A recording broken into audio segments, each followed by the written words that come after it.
Hi everyone, my name is Lydia and this is what I wish they had taught me about econometrics and introduction. In the previous video, we talked about the algebraic intuition behind the OLS and how it gives us the best fitted line. In this video, we're going to continue on that same intuition, but this is where geometry meets algebra, and we're going to talk about the geometry of OLS, projection and orthogonality. It might not be entirely clear on why, algebraically speaking, and with the picture that we had last time, why the OLS was, and just like why just minimizing the errors was enough to say that it was the best fitted line. The reason behind that is because OLS, it's not just minimizing errors, but not just minimizing errors, but it makes them perpendicular to our line of fit.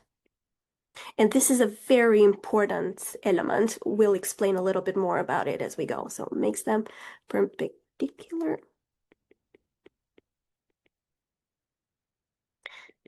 to our line of fit. So in the previous video, when I showed you the scatter plot in here of y and x, and we said, okay, let's for a moment assume this is the best candidate that we have for our OLS line. Geometrically now, what is happening is that this regression line is a projection into the line spanned by the x dimension.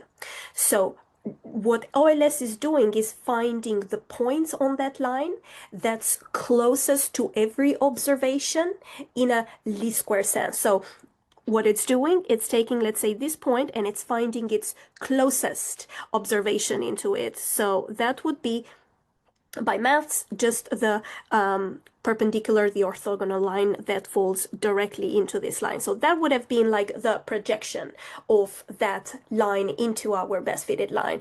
And then we would have here this one, and that would have given you, like, again, the shortest way, and then here at the shortest way, and so on. We could do that for all of the data points that we have in this cloud space, if we can call it.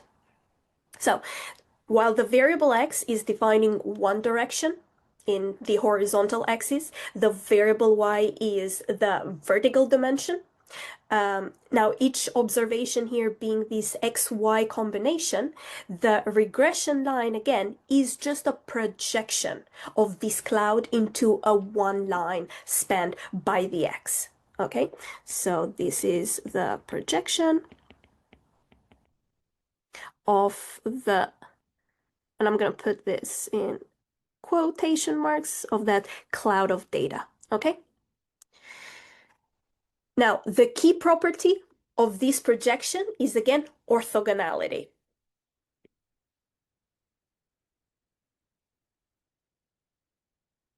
Because in here, the residuals, meaning the vertical distance between each point on the line, are perpendicular to the fitted line. So what that means algebraically is, once again, an expression that we have seen when we talked about the CEF, is that the product of your x and the residual is actually equal to 0.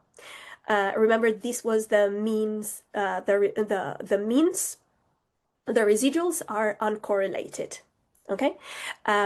In expectation form, the equivalent to this was simply that the expectation of the product of x with epsilon I was equal to 0. Now, how does the algebra exactly link to this perpendicularity, this orthogonality property? Well, the geometry is saying that the errors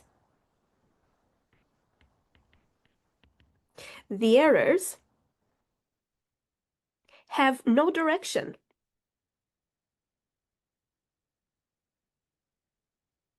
Along x.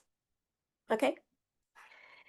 Now, of course, we never have just one x, and we can extend this line of thought into higher dimension. And I've tried my best here to give like a pane where we think we have the dimensions. We've got x1, x2, and then we've got the y.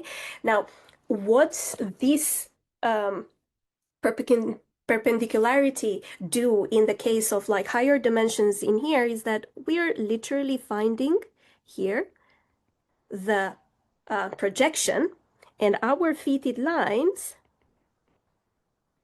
which would be this line right here.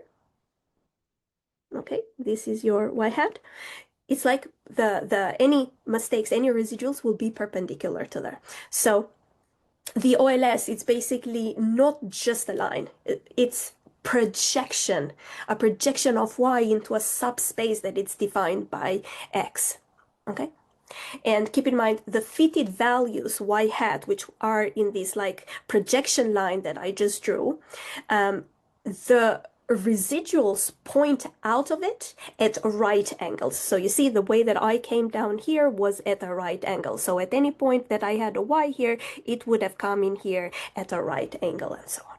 Okay, so again, why does it matter?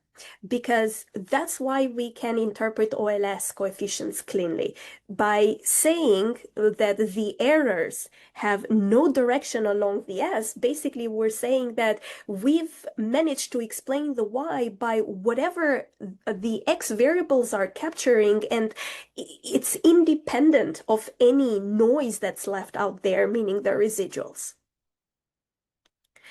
I hope this has given you a little bit of the intuition behind the geometry, behind this projection idea, and why exactly the OLS again gives us the best fitted value. And I'll see you in the next videos.